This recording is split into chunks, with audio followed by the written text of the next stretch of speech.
তৃণমূলের তহবিল তদন্তে এনফোর্সমেন্ট ডিরেক্টরেট ইডি স্ক্যানারে তৃণমূলের আকাশ যাত্রা কেয়ার ওয়েল অ্যাভিয়েশনের দুই ডিরেক্টরকে তলব করা হয়েছে। আজ ইডি দফতরে হাজিরা দেন পবন কুমার জাজু এবং রমেশ কুমার জাজু এবং তারপর তাদের বয়ান রেকর্ড করা হলো। কি জানা যাচ্ছে আমাকে জানাবে রৌনক। একেবারে যেটা দেখা যাচ্ছে, তৃণমূলের তহবিল মামলা এনফোর্সমেন্ট ডিরেক্টরের তরফ থেকে কেয়ার ওয়েল এভিয়েশন সংস্থার দুই ডিরেক্টরকে আজ তলব করে, যার মধ্যে একজন পবন কুমার জাজু এবং একজন রমেশ কুমার জাজু।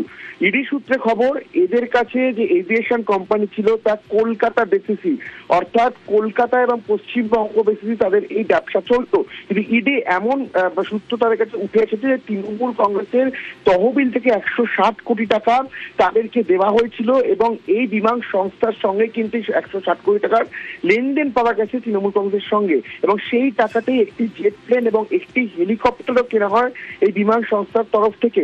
এবং শুধু তাই নয়, এই প্রাইভেট জেট এবং হেলিকপ্টারগুলি পরে লিজে ভাড়া দেওয়া হয়েছিল এই তৃণমূল কংগ্রেসে।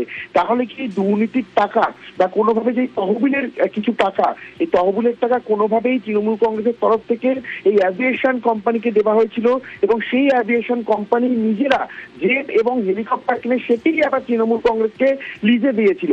এই বিষয়ে কারা কারা যুক্ত রয়েছে এবং কারা কারা এই লিজে জেট এবং হেলিকপ্টার নিয়েছিল, প্রচার চলাকালীন কারা কারা ব্যবহার করেছিল, গোটা বিষয়টি কিন্তু জানার জন্য আজ দুজন ডিরেক্টরকেই ডেকে জিজ্ঞাসাবাদ করা হয়, পরবর্তীতে তাদের বয়ান রেকর্ডও করা হয়। বেশ।